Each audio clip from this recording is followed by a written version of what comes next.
Welcome back to the Barley Lads. Today we're talking about J.J. Corry, the San Patricio. This is going to be a single barrel. This was out of OHLQ, or Ohio Liquor. We're a state control. We are liquor control state here in Ohio. OHLQ is just what they call themselves. And so we get single barrels through the state, and then they get interdispersed throughout the state. This specific one, though, is out of, like I said, J.J. Corry.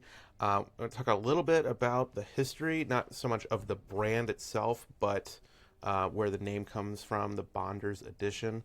So they are a whiskey bonder.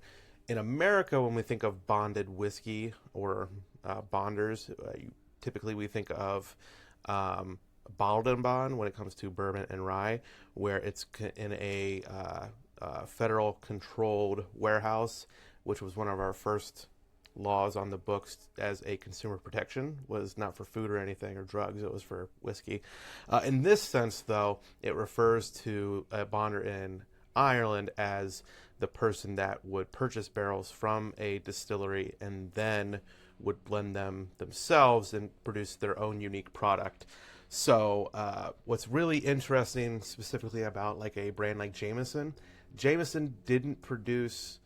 did not bottle their own spirit until the 1960s. Before that, all of their stuff was in bonded warehouses, and people would put the Jameson label on them for them, but they didn't have control over the labeling. So the history of bonding in Irish whiskey goes back to basically when they started barreling it and producing it. In places like hotels, pubs would have their own whiskey barrels on site. It was before they even had bottles, and they would pour your shot or your drink or whatever from the barrel behind the bar. When they started producing bottles, you could put any label on it that you wanted up until they started keeping it more in-house. So J.J. Corry is the Chapelgate Irish Whiskey Company in Cooraclare, County Clare, Ireland, which is on the southern Atlantic coast. Well, not southern Atlantic, but the south side of Ireland on the Atlantic coast. Louise McGuan is the owner of the company. As far as I know, she does all of the blending herself.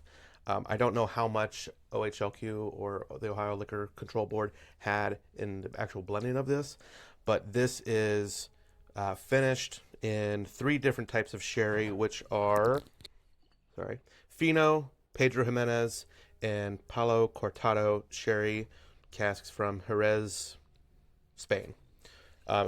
This gives it a very dark color compared to most Irish whiskeys. It is a very rich whiskey. And this is 100 proof. It has nothing to do with being bottled in bond or anything like that. They just chose that as the proof to be a little bit higher in alcohol, so you can taste more of the flavor. And I think this is a really phenomenal whiskey. But let's dive into it.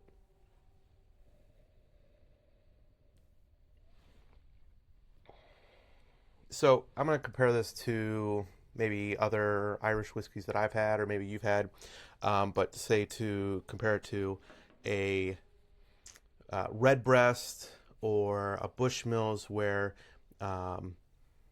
they're typically finished in sherry barrels. Those are almost exclusively Oloroso, I assume, because it's the most common, but I don't know enough about sherry to know that for a fact. But this has much richer dark fruits,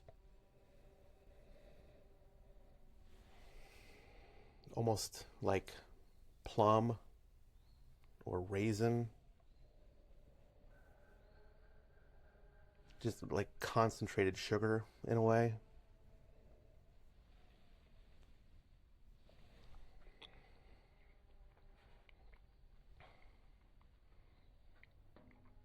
Yeah.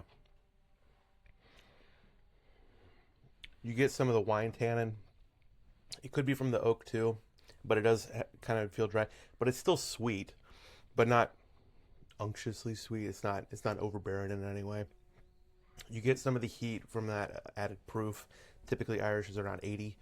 So having it at 100 proof, I think, just gives it a lot more flavor. Really coats your tongue.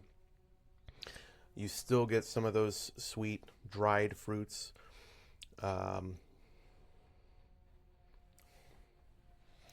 medium long finish, very easy. It's not very spicy by any means. There's no peppery notes. It kind of sticks in that oaky, dark fruit flavor profile in there. I think I forgot to mention this is a blend. It's listed as a single barrel. It's finished in multiple barrels, so I'm not quite sure how that works. But it's also a blend of single malt and single pot stills. So this would be what is considered like a premium blended Irish whiskey, because it has the single malt and single pot still components as opposed to being blended with single grain. And it's just a very oily coating. It's delicious, and I highly recommend checking out other spirits from JJ, other whiskeys from JJ Corry, because they produce some really cool stuff. Slainte.